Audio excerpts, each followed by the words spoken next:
intoned in his ear. And he was proud that he managed not to. He was a big boy now, right? Chapter 1. Luke studied his diary.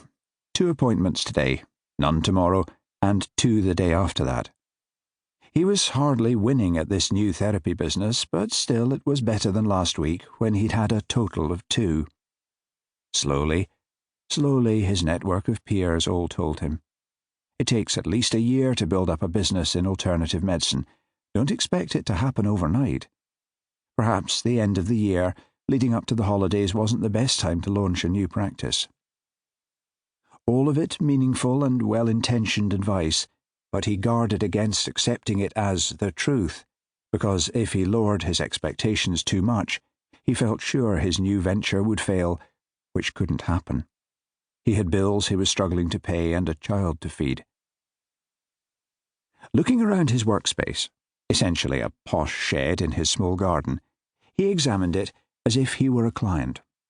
Would this suggest a successful practice? A friend had given him an old table for a desk. He'd sanded it down and applied a light varnish that, instead of hiding the old stains, served to highlight them. But he liked that. It gave the table a worn look. See, it told his clients, I've been through a lot, but I'm still standing. An old dining room chair sat behind the desk, varnished in the same way.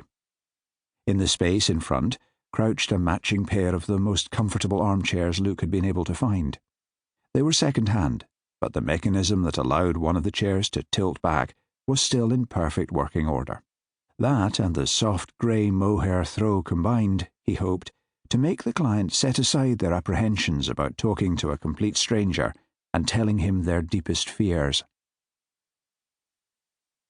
In the other corner, he'd set a small, sanded and painted coffee table with a jug and glasses, a kettle, cafetiere, and some mugs. So far, people preferred water, but in between clients he found that, at least for himself, coffee was required. A few scattered plants and black-framed qualifications, nutrition, hypnotherapy, counselling, CBT, pinned to the walls, completed the look. He'd debated whether or not he should have a picture of Nathan on his desk, thought it might be too cheesy, but then went ahead anyway, but with the image pointed at him rather than his clients. He touched the photo briefly over the boy's smile and felt warmed through by this simple action. Despite not being Nathan's biological father, there was a resemblance, or so he liked to think.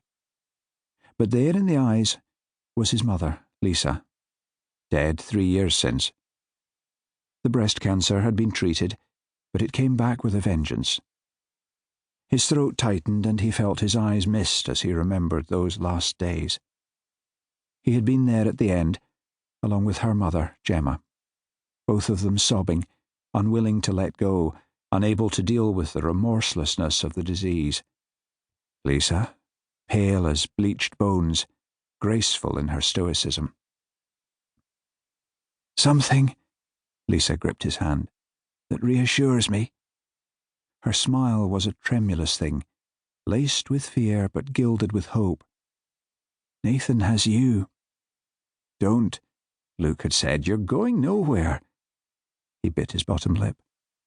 "Be strong for her," he intoned in his mind over and over like a mantra. "You'll be there holding his hand first day at school."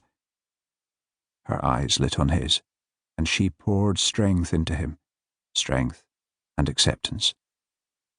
"He'll be skipping in the school gate," she said, her gaze off in the distance, seeking a golden future for her little boy. "I can see him, excited, swinging his wee bag with his lunchbox and everything." "Don't," Luke said, unable to hold back a sob. "Please." "You're a good dad, Luke. The best. We're so lucky to have you." "No. Don't. You'll be there," he replied, "every step of the way." She raised her eyebrows. "Better believe it." She managed to laugh. "Listen to the wind. That'll be me whispering in your ear." Then she adopted a mock scolding tone.